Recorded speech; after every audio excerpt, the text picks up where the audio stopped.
નમસ્તે બાળ દોસ્તો, ટીકે એજ્યુકેશન ચેનલમાં આપનું સ્વાગત છે. આજે આપણે ધોરણ 8ના સ્વાધ્યાયપોથીના ભાગ 7માં સામાજિક વિજ્ઞાનમાં પાઠ 18 સામાજિક ન્યાય અને સામાજિક વિસંગતતાનું સોલ્યુશન જોઈશું. બાળ દોસ્તો, જો આ વિડીયો પસંદ આવે તો એને લાઈક અને તમારા મિત્રો સાથે શેર કરવાનું ભૂલતા નહીં અને વિડીયોને સબસ્ક્રાઈબ જરૂરથી કરજો. તો ચાલો સોલ્યુશન જોઈએ. પ્રશ્ન 1. નીચે આપેલા દરેક પ્રશ્નના ઉત્તર માટે આપેલા વિકલ્પમાંથી સાચો વિકલ્પ શોધીને ખાનામાં લખો. પહેલું, સામાજિક ન્યાયનો મુખ્ય હેતુ કયો છે? તો જવાબ આવશે બી. સમાજની નવરચના કરવાનો. બીજો છે, સામાજિક અસમાનતા માટે નીચે પૈકી કયા પરિબળો જવાબદાર ગણી શકાય? તો જવાબ આવશે ડી. આપેલ તમામ, એટલે કે શિક્ષણનો અભાવ, કાયદાની જાણકારીનો અભાવ અને સામાજિક કુરિવાજો. પ્રશ્ન 3 છે કે ભારત દેશમાં નીચે પૈકી કયો સમુદાય લઘુમતી સમુદાય તરીકે ઓળખાતો નથી? તો જવાબ છે એ. હિન્દુ સમુદાય. ચોથું, સામાજિક અને શૈક્ષણિક રીતે પછાત વર્ગો માટે કયો શબ્દ પ્રચલિત છે? તો જવાબ છે ડી. ઓબીસી. પાંચમું, માનવ અધિકારોની ઘોષણા કઈ સંસ્થા દ્વારા કરવામાં આવી છે? તો જવાબ છે એ. સંયુક્ત રાષ્ટ્રો એટલે કે યુએન. છઠ્ઠું, 10 ડિસેમ્બરે કયા દિવસ તરીકે ઉજવવામાં આવે છે? તો જવાબ છે સી. માનવ અધિકાર દિવસ. પ્રશ્ન 2. નીચે આપેલા વિધાનો સાચા છે કે ખોટા તે જણાવો. પહેલું વિધાન છે, સામાજિક અસમાનતા લોકશાહીને મજબૂત બનાવે છે. તો ખોટું. 14 વર્ષની ઉંમરના બાળકને હોટલમાં કામે રાખી શકાય છે. ખોટું. ભારતમાં વસતા તમામ લોકોની આવક એકસરખી છે. ખોટું. ચોથું, પંચવર્ષીય યોજનાઓમાં ખાસ વર્ગો માટે વિશેષ જોગવાઈઓ કરવામાં આવી છે. તો સાચું. બાળ અધિકારોની ઘોષણા સંયુક્ત રાષ્ટ્રો એટલે કે યુએન દ્વારા કરવામાં આવી છે. તો તે વિધાન છે સાચું. પ્રશ્ન 3. નીચે આપેલી ખાલી જગ્યાઓ પૂરો. પહેલી, ભારતીય સમાજ પરંપરાગત સમાજ તરફથી ખાલી જગ્યા સમાજ તરફ ઝડપથી ગતિ કરી રહ્યો છે. તો જવાબ છે આધુનિક. બીજી ખાલી જગ્યા, લોકો ખાલી જગ્યાના અભાવે સમાજમાં મળતા લાભોથી વંચિત રહે છે. તો જવાબ છે શિક્ષણ.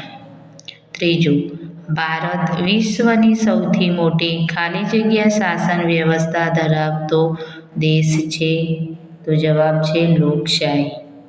ચોથું, શૈક્ષણિક સંસ્થાઓમાં પ્રવેશ માટે ખાસ વર્ગો માટે ખાલી જગ્યાની જોગવાઈ કરવામાં આવી છે. તો જવાબ છે અનામત. અને પાંચમી ખાલી જગ્યા, વ્યક્તિને ગૌરવપૂર્ણ જીવન જીવવા માટે ખાલી જગ્યા મદદરૂપ બને છે. તો જવાબ છે માનવ અધિકાર. હવે પ્રશ્ન 4. નીચે આપેલા પ્રશ્નોના 1-2 વાક્યોમાં જવાબ આપો. પહેલો પ્રશ્ન છે, સામાજિક ન્યાય એટલે શું? સામાજિક ન્યાય શબ્દોમાં સામાજિક શબ્દ સમાજમાં રહેતા બધા જ લોકોના સંદર્ભે છે. જ્યારે ન્યાય શબ્દ વ્યક્તિની સ્વતંત્રતા, સમાનતા અને અન્ય અધિકાર સાથે સંબંધિત છે. બીજો પ્રશ્ન છે, આપણા દેશમાં કેવી સામાજિક અસમાનતાઓ જોવા મળે છે? તો જવાબ છે કે આપણા દેશમાં શિક્ષણ, રોજગારી, આવક, લિંગ, જાતિ વગેરે જેવી બાબતોમાં સ્ત્રી પુરુષના વેતનમાં ભેદભાવ, દીકરી દીકરાઓના ઉછેરમાં અસમાનતાઓ જોવા મળે છે. ત્રીજો છે શોષિત અને વંચિત રહેલા વર્ગોના ઉત્થાનની જવાબદારી કોની છે? તો શોષિત અને વંચિત રહેલા વર્ગોના ઉત્થાનની જવાબદારી સમગ્ર સમાજની છે. ચોથો, વંચિત વર્ગોમાં શિક્ષણનું પ્રમાણ વધારવા માટે બંધારણમાં કઈ વિશેષ જોગવાઈ કરવામાં આવી છે? તો જવાબ છે વંચિત વર્ગોમાં શિક્ષણનું પ્રમાણ વધારવા માટે શૈક્ષણિક સંસ્થાઓમાં પ્રવેશ માટે તેમના માટે અનામતની જોગવાઈ કરવામાં આવી છે. પાંચમો પ્રશ્ન, ભારતના બંધારણમાં કયા કયા વર્ગો માટે વિશિષ્ટ જોગવાઈઓ કરવામાં આવી છે? તો જવાબ છે ભારતના બંધારણમાં અનુસૂચિત જાતિઓ, જનજાતિઓ, વિચરતી જાતિઓ, સામાજિક અને શૈક્ષણિક પછાત વર્ગો તથા અલ્પસંખ્યક સમુદાયો માટે વિશિષ્ટ જોગવાઈઓ છે. હવે પ્રશ્ન 5, નીચેના પ્રશ્નોના ઉત્તર આપો. પહેલો પ્રશ્ન છે બાળકોને કયા કયા અધિકારો આપવામાં આવે છે? તો ભેદભાવ વિના જીવન જીવવાનો અધિકાર, યોગ્ય પાલન પોષણનો અધિકાર, વ્યક્તિત્વના વિકાસ માટે શિક્ષણ મેળવવાનો અધિકાર, તંદુરસ્ત અને સ્વસ્થ જીવન જીવવાનો અધિકાર, અભિવ્યક્તિનો અધિકાર, શોષણ સામે રક્ષણ મેળવવાનો અધિકાર, સામાજિક સુરક્ષા અને જીવન સ્તર પ્રાપ્ત કરવાનો અધિકાર. બીજો પ્રશ્ન છે અનુસૂચિત જનજાતિના લોકો આર્થિક અને સામાજિક દ્રષ્ટિએ શાથી પછાત રહી ગયા છે? તો લોકોમાં શિક્ષણના અભાવને લીધે તેઓ ઘણીવાર વંચિત રહી જાય છે. ઘણીવાર કાયદાની જાણકારીના અભાવે પણ સામાજિક અસમાનતાથી સ્થિતિ ઊભી થાય છે. સમાજમાં જોવા મળતા કુરિવાજોના લીધે તેઓમાં સામાજિક વિકાસ નીચે જોવા મળે છે. ત્રીજો પ્રશ્ન, સામાજિક અસમાનતા માટેના જવાબદાર કારણો જણાવો. તો જવાબ, સમાજમાં પ્રવર્તતા કુરિવાજોને લીધે અમુક વર્ગ કે જાતિના લોકોના સામાજિક વિકાસ ઘણો ઓછો જોવા મળે છે. સમાજમાં રૂઢ થયેલી કેટલીક માન્યતાઓને કારણે વ્યક્તિ નવી બાબતો કે પરિવર્તનો સ્વીકારવામાં દુર્લક્ષ સેવે છે, જેથી તેના સામાજિક વિકાસ રૂંધાય છે. હવે પ્રશ્ન 6, ટૂંક નોંધ લખો. પહેલી ટૂંક નોંધ છે માનવ અધિકારો.